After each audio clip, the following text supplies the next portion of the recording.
सुप्रभात। कैसे हैं आप सभी? आशा करती हूँ कि आप सभी अपने घर पर खुश और खुशहाल होंगे और अच्छे से अपनी पढ़ाई कर रहे होंगे। बच्चे, आज का जो हमारा विषय है वो है हरियाणवी कविता का परिचय। हरियाणवी कविता का परिचय एवं प्रवृत्तियाँ, यानी कि हरियाणवी कविताओं का विकास या प्रारंभ या शुरुआत कब हुई है और किन किन मुख्य विषयों को आधार बनाकर हरियाणवी कविताएं लिखी हैं, इस विषय पर चर्चा करेंगे आज हम इस वीडियो के माध्यम से। बच्चे, हरियाणवी कविता की परंपरा अत्यंत पुरातन है, यानी कि हरियाणवी कविता की जो शुरुआत हुई है वो काफ़ी पुराने समय से हो गई है। कुछ विद्वानों का मानना है कि हरियाणवी कविता का इतिहास हिंदी कविता के समांतर मानते हैं। कुछ लोगों का तो यहाँ तक का भी मानना है कि जो हरियाणवी कविता का इतिहास है, यानी कि हरियाणवी कविता की जो शुरुआत है वो हिंदी कविता की भांति मानते हैं, यानी कि हिंदी कविता की तरह बहुत पुराने समय से मानते हैं। एक विद्वान हुए हैं राजा राम शास्त्री जी। राजा राम शास्त्री जी ने तो हरियाणवी कविता का आरंभ 7वीं से 8वीं सदी भी माना है। राजा राम शास्त्री ने कहा है कि जो हरियाणवी कविता की शुरुआत है जो हिंदी कविता के समानांतर ही 7वीं 8वीं, क्योंकि हिंदी भाषा के प्रथम कवि भी 7वीं 8वीं सदी के स्वयंभू को ही माना जाता है ना, तो उसी भांति हरियाणवी कविता का जो प्रारंभ है, जो शुरुआत है वो 7वीं 8वीं सदी से माना है। किसने माना है? राजा राम शास्त्री ने।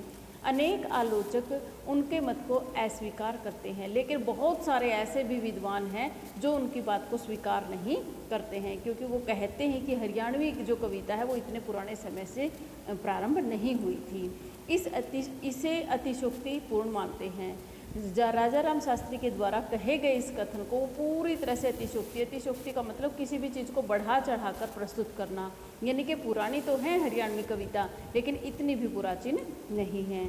लेकिन फिर भी अधिकांश विद्वान यह स्वीकार करते हैं कि हरियाणवी और उसकी बोलियों का प्रभाव नाथ साहित्य से लेकर भक्ति की संत काव्यधारा, सूफी काव्यधारा, राम काव्यधारा, जो ये वाले काव्य धाराओं हैं उनका भी प्रभाव रहा है, कि जो हरियाणवी कविता संग्रह है या जो हरियाणवी काव्य है उसके ऊपर हिंदी भाषा की तरह जो नाथ पंथ है, नाथ पंथ में आप समझते हो गोरखनाथ का नाम आपने सुना होगा कि नाथ साहित्य का, फिर भक्ति काल में कबीर दास है, सूरदास जी है, ये जो रैदास जी हैं इनका, सूफी काव्यधारा का मतलब जो पद्मावत का, जैसे पद्मावत रचना है जायसी की है, नंददास के द्वारा जो रचित रचनाएं हैं, इस प्रकार से कासिम शाह की रचनाएं हैं, मज्झन की रचनाएं हैं, राम काव्यधारा में तुलसीदास की रचना है, कृष्ण काव्यधारा में अनेकों कवि हैं, मीराबाई है, सूरदास है, रसखान है, बहुत सारे कवि हैं ना।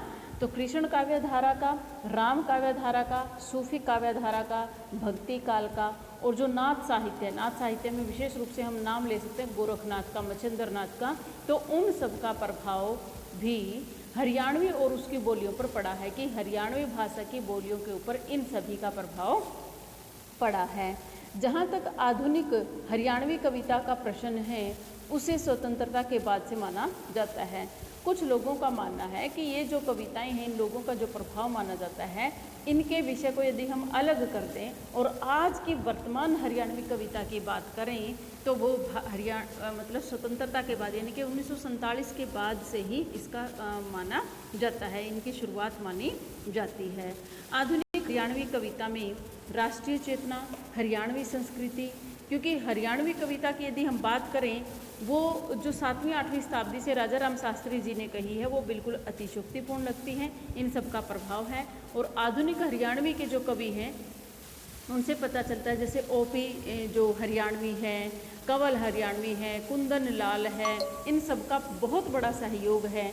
हरियाणवी जो कविता है ज्ञानी राम शास्त्री है, देवी शंकर प्रभाकर है, अल्हड़ बीकानेरी है, ओम प्रकाश आदित्य है, सत्यदेव शर्मा है, ये सारे क्या हैं? आधुनिक हरियाणवी के कवि माने जाते हैं। तो ये इन सब का प्रारंभ कब से माना जाता है? इन सब का प्रारंभ देश की स्वतंत्रता के बाद, यानी कि 1947 के बाद का ही माना जाता है। इन कविताओं में मुख्य जो विषय उठाए गए हैं, मुख्य जो प्रवृत्तियां रही हैं वो क्या क्या है? राष्ट्रीय चेतना देखने को मिलती है, यानी कि जो हरियाणवी संस्कृति है उसकी प्रशंसा की गई है, धार्मिक भावना भी इनमें देखने को मिलती है। अब हम एक एक करके एक एक प्रवृत्ति के ऊपर या एक एक विशेषता के ऊपर बल देंगे, उनका अध्ययन करेंगे। जैसे हरियाणा का गुणगान, कि जो हरियाणवी भाषा की कविताएं हैं, हरियाणवी की बोली की कविताएं हैं, उनके अंदर किसका गुणगान किया गया है? हरियाणा का गुणगान किया गया है, हरियाणा की पावन धरती का गुणगान किया गया है। आधुनिक हरियाणवी कवियों ने अपनी कविताओं में हरियाणा की प्रशंसा की है, या आप यहाँ पर लिख सकते हो हरियाणा की भूमि की प्रशंसा, उसकी प्रशंसा की गई है। उन्होंने अपनी कविताओं में हरियाणा की पावन भूमि के साथ साथ यहाँ के लोगों का जो जीवन शैली है, रहने सहने का ढंग है, उनकी भी भूरी भूरी का मतलब बहुत अच्छे तरीके से प्रशंसा की है। इन कवियों ने हरियाणा के लोग भोले भाले, मेहनती, सदाचारी, देश प्रेम की भावना और मानवता के गुणों से युक्त माने हैं। कि जो हरियाणा के कवि हैं, चाहे वो जगदीश चंद्र शर्मा हो, चाहे वो ज्ञानी राम शास्त्री हो, चाहे वो देवी शंकर प्रभाकर हो, चाहे वो अल्हड़ बीकानेरी हो, कोई भी कवि हो हरियाणा का, सत्यपाल स्नेही हो, इन सब ने हरियाणा के भोले भाले लोगों का, हरियाणा के लोगों के मेहनती स्वभाव का, इन सब का जो गुणगान है वो अपनी रचनाओं में किया है। देवी शंकर प्रभाकर ने हरियाणा की माटी की वंदना करते हुए लिखा है, कवि का नाम आया है देवी शंकर प्रभाकर, कि इन्होंने अपनी कविता के माध्यम से जो हरियाणा की माटी है उसका गुणगान किया है। हरियाणा की पावन धरती, तेरा वंदन तेरा पूजन, तेरी माटी शीश चढ़ाकर हम कर ले तेरा अभिनंदन। कहते हैं देवी शंकर प्रभाकर जी कि हरियाणा की जो धरती है वो पावन है, तेरा वंदन तेरा पूजन, हम तेरी वंदना करते हैं, हम तेरी पूजा करते हैं, तेरी माटी शीश चढ़ाकर, तेरी इस पावन भूमि से, तेरी इस पावन मिट्टी को अपने शीश के ऊपर चढ़ाकर या तिलक लगाकर कर ले हम तेरा अभिनंदन, हम तुझे प्रणाम करना चाहते हैं, हम तुझे नमस्कार करते हैं। इस प्रकार से जो हरियाणवी भाषा के जो कवि हैं या हरियाणवी बोली के जो कवि हैं, उन्होंने अपनी रचनाओं के माध्यम से, उन्होंने अपनी कविताओं के माध्यम से हरियाणवी भाषा का गुणगान हरियाणा प्रदेश का गुणगान किया है, या हरियाणा की जन्मभूमि का या हरियाणा की पावन भूमि का गुणगान किया है। दूसरी यदि हम विशेषता की बात करें या दूसरी प्रवृत्ति की बात करें हरियाणवी कविता में, तो वो है सामाजिक चेतना। कि जो हरियाणवी की ये कविताएं हैं, इनके अंदर जो सामाजिक चेतना है वो दिखाई देती है। आधुनिक हरियाणवी कविता में अपने समाज का यथार्थ चित्रण किया है। कि आधुनिक जो हरियाणवी कविता है, इनमें समाज का जो यथार्थ चित्रण है वो किया गया है। यथार्थ का मतलब जो वास्तविक स्थिति है उनका चित्रण किया है। आधुनिक हरियाणवी कविता में समाज की यथार्थ झांकी, इनके जो कि त्यों जैसी परिस्थितियां हैं हरियाणा प्रदेश की, वैसा ही इसको चित्रित किया है। हरियाणवी कविता में आज के जीवन में व्याप्त अनेक विषमताओं पर प्रकाश डाला है। कि आज हमारे जीवन में जो भी समस्याएं हैं, जितनी भी मुसीबतें हैं, उनके ऊपर प्रकाश डाला गया है।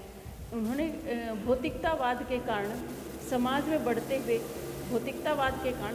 बढ़ते हुए वैमनस्य, पारिवारिक क्लेश, कि जो भौतिकतावादी, जो हम हर चीज़ के दिखावे के पीछे हम दौड़ रहे हैं, गाड़ी बंगला ये वो, इन सब के कारण जो आपस में एक दूसरे के प्रति द्वेष की भावना बढ़ रही है, पारिवारिक जो क्लेश है वो बढ़ रहा है, बेरोजगारी की जो समस्या है उसके कारण निराशा लोगों के अंदर फैली हुई है, महंगाई बढ़ रही है, दहेज प्रथा, कन्या भ्रूण हत्या जैसी जो समस्याएं हैं, उन सब का चित्रण भी अपनी हरियाणवी कविताओं के माध्यम से किया है।